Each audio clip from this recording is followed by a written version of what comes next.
ناصر صدر.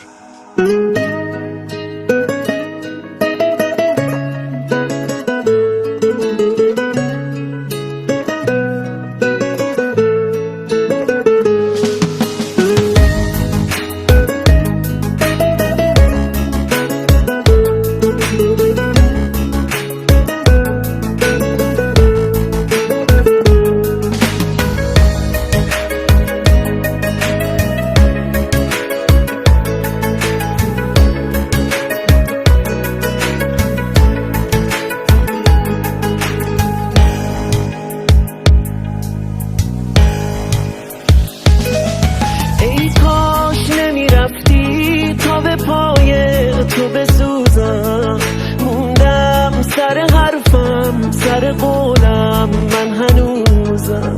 هیچ وقت نمیخواستی که بمونی تا بمونم، هیچ وقت نمیذاشتی همه حرفا تو بدونم. ای کاش میدونستی از وقتی که رفتی من کسی ندارم.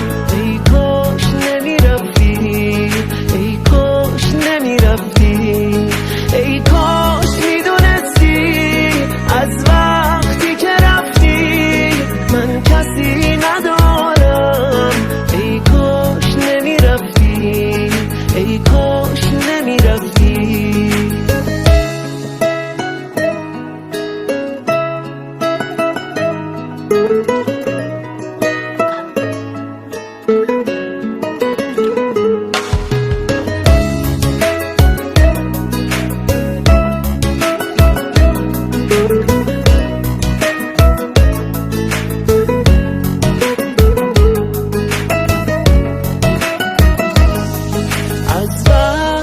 رفتی دیگه چشمام سو نداره، این خاطره تلخ منو تنها نمیذاره.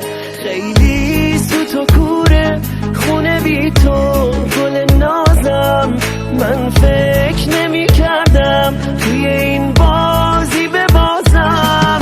ای کاش میدونستی از وقتی که رفتی من کسی ندارم.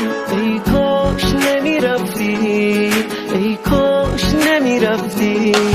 ای کاش میدونستی از وقتی که رفتی من کسی ندارم. ای کاش نمیرفتی، ای کاش نمیرفتی، ای کاش نمیرفتی.